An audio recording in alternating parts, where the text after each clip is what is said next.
جو لوگ اکثر مایوس ہو جاتے ہیں نا، یہ جن کا ایمان اللہ کے اوپر اس طرح سے نہیں ہوتا، ان سے میں اکثر ایک سوال کرتا ہوتا ہوں کہ اگر اللہ تعالیٰ نے تمہیں آزمائشوں میں اکیلا چھوڑنا ہوتا، یا اللہ نے اگر اپنے بندے کو آزمائشوں میں اکیلا چھوڑنا ہوتا، تو وہ پھر حضرت ہاجرہ کو تپتے ہوئے ریگستان میں بیچوں بیچ وہاں سے پانی وہ کیوں نکالتا؟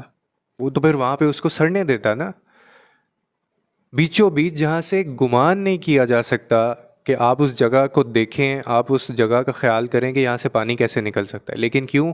کیونکہ ایک آزمائش تھی اور اللہ کے اوپر ایمان تھا اور اللہ کے فیصلوں کے اوپر سر جھکایا تھا۔ اللہ کبھی بھی آزمائش میں اپنے بندوں کو اکیلا نہیں چھوڑتا۔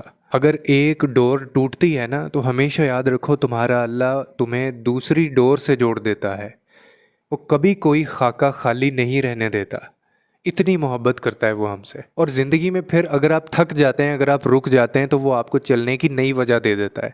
کتنی بار آپ کی زندگی میں ایسا ہوا ہوگا، آپ اس بات کو ریلیٹ کر پائیں گے اپنی لائف سے، کہ جب آپ بہت زیادہ تھک گئے تھے، آپ محنت کر کے یا کسی تکلیف سے یا کسی کوشش سے جو آپ کی زندگی میں تھی، اور آپ تھک گئے تھے، لیکن آپ کو آگے چلنے کی وجہ کس نے دی؟ وہ کون سی طاقت ہے؟ وہ کس نے آپ کے ذہن میں خیال ڈالا؟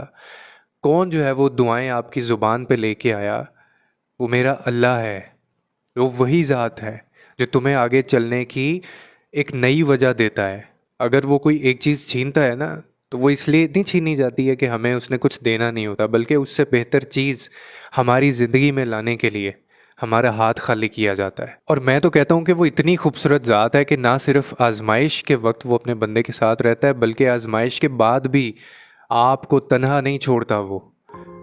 یعنی تکلیف جس وقت میں ہمیں ہوتی ہے، اس کے بعد ایک آزمائش آئی ہوتی ہے، ہم اس سے نکل بھی جائیں، وہ رب ہمیں تب بھی نہیں چھوڑتا، وہ تب بھی اپنے بندے کے ساتھ رہتا ہے، وہ تب بھی آپ کی دعائیں قبول کر رہا ہوتا ہے۔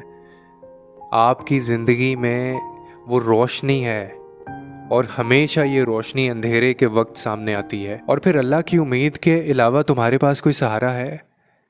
یہ وہی امید ہے جو تمہیں کبھی مایوس نہیں ہونے دیتی۔ یہ وہی امید ہے جو تمہیں کبھی رکنے نہیں دیتی، تھکنے نہیں دیتی۔ ورنہ حوصلہ ٹوٹنا جو ہے وہ 1 منٹ کا کام ہوتا ہے۔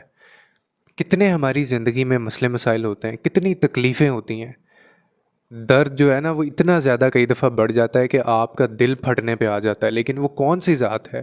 وہ کون ہے جو آپ کو سکون دیتا ہے، سہارا دیتا ہے، ہمت دیتا ہے؟ وہ اللہ ہی تو ہے۔ یاد رکھیں کہ مومن کا سب سے بڑا سہارا صرف اور صرف دعا ہے۔ آپ کی، میری زندگی میں یا کسی اور کی زندگی میں جو سب سے بڑا سہارا ہے نا، وہ صرف اور صرف دعا ہے۔